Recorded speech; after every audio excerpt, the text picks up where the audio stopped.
2024 ಮಹಾಚುನಾವಣೆಯಲ್ಲಿ ದಕ್ಷಿಣ ಕನ್ನಡದಲ್ಲಿ ಭಾರತೀಯ ಜನತಾ ಪಾರ್ಟಿಯ ಅಭ್ಯರ್ಥಿಯ ಗೆಲುವಾದ ನಂತರ ಪುತ್ತೂರು ಮಹಾಲಿಂಗೇಶ್ವರನ ದರ್ಶನವನ್ನು ಮಾಡಬೇಕು, ಪುತ್ತೂರು ಮಹಾಲಿಂಗೇಶ್ವರನ ಆಶೀರ್ವಾದವನ್ನು ಪಡ್ಕೊಳ್ಬೇಕು. ವಿಶೇಷವಾಗಿ ನಮ್ಮೆಲ್ಲರ ಹೆಮ್ಮೆಯ ಪ್ರಧಾನಮಂತ್ರಿ ನರೇಂದ್ರ ಮೋದಿ ಅವರು 3ನೇ ಬಾರಿಗೆ ಈ ದೇಶದ ಪ್ರಧಾನಮಂತ್ರಿ ಆಗಿರುವಂಥ ಈ ಒಂದು ಶುಭ ಸಂದರ್ಭದಲ್ಲಿ ಆ ಪುತ್ತೂರು ಮಹಾಲಿಂಗೇಶ್ವರನ ಆಶೀರ್ವಾದ ಸನ್ಮಾನ್ಯ ಪ್ರಧಾನಮಂತ್ರಿ ಮತ್ತು ಅವರ ಇಡೀ ಸಚಿವ ಸಂಪುಟದ ಮೇಲೆ ಇರಬೇಕು ಅನ್ನೋ ಕಾರಣಕ್ಕೆ ಇವತ್ತು ವಿಶೇಷವಾದ ಪ್ರಾರ್ಥನೆ ಮಾಡಲಿಕ್ಕೆ ನಮ್ಮೆಲ್ಲ ಭಾರತೀಯ ಜನತಾ ಪಾರ್ಟಿಯ ಅಧ್ಯಕ್ಷರು ಮತ್ತು ಎಲ್ಲ ಪಾರ್ಟಿಯ ಪ್ರಮುಖರ ಜೊತೆ ಸೇರಿಕೊಂಡು ಇವತ್ತು ಮಹಾಲಿಂಗೇಶ್ವರನ ದರ್ಶನವನ್ನು ಮಾಡಿದ್ದೇವೆ. ಭಾರತೀಯ ಜನತಾ ಪಾರ್ಟಿಯ ಕಚೇರಿಗೆ ಭೇಟಿ ನೀಡಿ ಆಮೇಲೆ ಸಂಘದ ಕಾರ್ಯಾಲಯಕ್ಕೆ ಭೇಟಿ ನೀಡಿ ನಾನು ವಾಪಸ್ ಮಂಗಳೂರಿಗೆ ಹೋಗ್ತಾ ಇದ್ದೇನೆ. ಯಾಕೆಂದರೆ ಇವತ್ತು ಇಡೀ ದಕ್ಷಿಣ ಕನ್ನಡ ಜಿಲ್ಲೆಯಲ್ಲಿ ಇವತ್ತು ಭಾರತೀಯ ಜನತಾ ಪಾರ್ಟಿಯ ಕಾರ್ಯಕರ್ತರ, ಹಿಂದೂಪರ ಕಾರ್ಯಕರ್ತರ ಮೇಲೆ ಕಾಂಗ್ರೆಸ್ನ ದಬ್ಬಾಳಿಕೆ, ಪೊಲೀಸ್ ಇಲಾಖೆಯನ್ನು ಉಪಯೋಗಿಸಿಕೊಂಡು ಅವರ ಮೇಲೆ ಸುಳ್ಳು ಕೇಸ್ ಹಾಕುವಂಥದ್ದು, ಹಲ್ಲೆ ಮಾಡುವಂಥದ್ದು, ಎಲ್ಲ ಘಟನೆಗಳ ವಿರುದ್ಧ ಹಿಂದೂ ಹಿತರಕ್ಷಣಾ ಸಮಿತಿಯ ವತಿಯಿಂದ ಇವತ್ತು ಅಸೈಗೋಳಿಯಲ್ಲಿ ಒಂದು ದೊಡ್ಡ ಮಟ್ಟದ ಪ್ರತಿಭಟನೆ ಆಗ್ತಾಯಿದೆ. ಆ ಪ್ರತಿಭಟನೆಯಲ್ಲಿ ಕೂಡ ನಾವು ಭಾಗವಹಿಸಲಿಕ್ಕೆ ಈಗ ಮಂಗಳೂರಿಗೆ ತೆರಳ್ತಾ ಇದ್ದೇನೆ. ಜಿಲ್ಲಾಧಿಕಾರಿಯ ಸಭೆಯನ್ನು ಕರೆದಿದ್ದೇನೆ. ಜಿಲ್ಲೆಯಲ್ಲಿ ಈಗ ಅನುಷ್ಠಾನ ಹಂತದಲ್ಲಿರುವ ಎಲ್ಲ ಕೇಂದ್ರ ಸರ್ಕಾರದ ಯೋಜನೆಗಳ ಒಂದು ಬ್ರೀಫಿಂಗನ್ನು ನಾನು ಕೊಡಬೇಕು. ಯಾವ್ಯಾವ ಯೋಜನೆಗಳು ಯಾವ್ಯಾವ ಹಂತದಲ್ಲಿದೆ, ಅದಕ್ಕೆ ಏನೆಲ್ಲ ತೊಡಕುಗಳಿದೆ, ಅದರ ಒಂದು ಡೀಟೇಲ್ಡ್ ಬ್ರೀಫಿಂಗ್ ನನಗೆ ಸಿಗಬೇಕು ಅನ್ನುವಂಥದ್ದನ್ನು ಈಗಾಗಲೇ ಹೇಳಿದ್ದೇನೆ.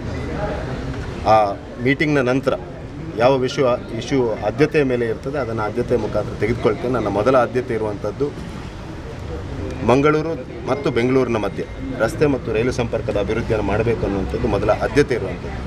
ಅದಕ್ಕಿರುವ ಕಾನೂನು ತೊಡಕುಗಳು, ಪರಿಸರದ ತೊಡಕುಗಳು ಇದೆಲ್ಲವನ್ನು ಅಧ್ಯಯನ ಮಾಡಿಕೊಂಡು ಒಂದು ವೈಜ್ಞಾನಿಕವಾದ ವರದಿಯನ್ನು ರೆಡಿ ಮಾಡಿ ಅದನ್ನು ಕೇಂದ್ರದ ಹೆದ್ದಾರಿ ಸಚಿವರು ಮತ್ತು ರೈಲ್ವೆ ಸಚಿವರ ಜೊತೆ ಜಂಟಿಯಾಗಿ ಮಾತನಾಡಿಕೊಂಡು ಈ ರೈಲ್ವೆ ಮತ್ತು ರಸ್ತೆಯ ಅಭಿವೃದ್ಧಿಯನ್ನು ಮಾಡಬೇಕು ಅನ್ನುವಂಥದ್ದು ನನ್ನ ಮೊದಲ ಆದ್ಯತೆ ಇರುವಂಥದ್ದು. ಅದಕ್ಕೆ ಬೇಕಾದ ತಯಾರಿಯನ್ನು, ಅಧಿಕಾರಿಗಳ ಸಭೆಯನ್ನು ಕರೆದು ತಜ್ಞರ ಜೊತೆ ಸಭೆಯನ್ನು ಮಾಡಿ ಒಂದು ವಿಸ್ತೃತ, ಒಂದು ಸಮಗ್ರವಾದ ಒಂದು ವರದಿಯನ್ನು ತಯಾರು ಮಾಡಿ ಮುಂದಿನ ದಿವಸಗಳಲ್ಲಿ ಕಾರ್ಯನಿರ್ವಹಿಸಲಾಗ್ತದೆ.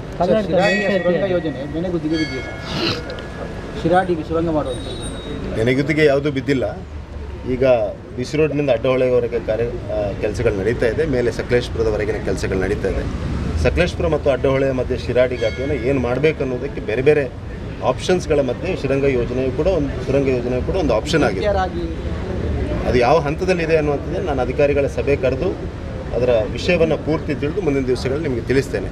ಒಟ್ಟಾರೆಯಾಗಿ ನಮಗೆ ಅಡ್ಡಹೊಳೆಯಿಂದ ಸಕಲೇಶಪುರದವರೆಗೆ ಒಂದು ಅತ್ಯಂತ ಕಡಿಮೆ ಅವಧಿಯಲ್ಲಿ ಆ ಶಿರಾಡಿ ಘಾಟ್ನ ಮಧ್ಯೆ ಪರಿಸರ ಮತ್ತು ಕಾನೂನಿನ ವ್ಯಾಪ್ತಿಯ ಒಳಗೆ ಒಂದು ರಸ್ತೆ ಮತ್ತು ರೈಲನ್ನು ಮಾಡಬೇಕಾಗಿದೆ. ಅದಕ್ಕೆ ಯಾವುದು ಬೆಸ್ಟ್ ಆಪ್ಷನ್ ಇದೆ ಅದನ್ನು ಅವೈಲೇಬಲ್ ಬೆಸ್ಟ್ ಆಪ್ಷನ್ ಅದನ್ನು ಮಾಡಬೇಕನ್ನುವಂಥದ್ದು ಇದೆ. ಅದು ಸುರಂಗವೂ ಆಗಿರ್ಬೋದು, ಬೇರೆ ಆಪ್ಷನ್ಸು ಆಗಿರ್ಬೋದು. ಈ ಹಂತದಲ್ಲಿ ನಾನು ಯಾವುದೂ ಹೇಳಲಿಕ್ಕಾಗೋದಿಲ್ಲ. ಅಧಿಕಾರಿಗಳ ಸಭೆ ಕರೆದು ಯಾವ್ಯಾವ ಪ್ರೋಗ್ರಾಮ್ಸ್ ಯಾವ್ಯಾವ ಹಂತದಲ್ಲಿದೆ ಅದನ್ನು ತಿಳ್ಕೊಂಡು ಮುಂದಿನ ದಿವಸಗಳಲ್ಲಿ ಇರ್ತದೆ. ನಮ್ಮ ಆದ್ಯತೆ ಇರುವಂಥದ್ದು ಮಂಗಳೂರು ಬೆಂಗಳೂರು ಮಧ್ಯೆ ರಸ್ತೆ ಮತ್ತು ರೈಲ್ವೆ ಅಭಿವೃದ್ಧಿ ಆಗಬೇಕು ಅನ್ನೋದು. ಕರ್ನಾಟಕ ಮೇಲ್ಸೇತುವೆ ಸ್ವಲ್ಪ ನಿಧಾನಗತಿಯಲ್ಲಿ ಆಗ್ತಾ ಇದೆ, ಮತ್ತು ಅಲ್ಲಿ ಲೋಕಲ್ ತುಂಬ. ನಾಳೆ ಸಭೆಯನ್ನು ಕರೆದಿದ್ದೇನೆ ನಾನು. ಅದೆಲ್ಲ ವಿಷಯವನ್ನು ತಿಳ್ಕೊಂಡು ಆಮೇಲೆ ಮುಂದಿನ ದಿವಸಗಳಲ್ಲಿ ನಿಮಗೆ ಹೇಳ್ತೇನೆ.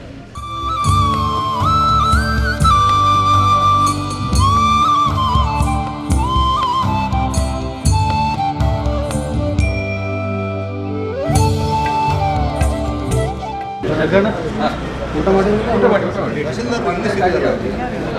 ಕಾಲ್ ಮಾಡಿ ನನಗೆ ಒಂದು ಆಫೀಸ್ ಬಂದು ಸಿಗಬೇಕು. ಫೋನ್ ಮಾಡಿಲ್ಲ. ಮತ್ತೆ ದೇವಸ್ಥಾನದಲ್ಲಿ ಸಿಗುತ್ತೆ. ಮತ್ತು ಕಚೇರಿಗೆ ಬರಬೇಕು. ಐ ಬಿ ಬರೋದಿಲ್ಲ. ನೀವು ಫೋನ್ ಮಾಡಿ, ನಂಬರ್ ಸಿಗೋದಿಲ್ಲ. ನೀವು ಊರಿಗೆ ಸಿಗ್ತದೆ, ನೀವು ಸಿಗೋದಿಲ್ಲ.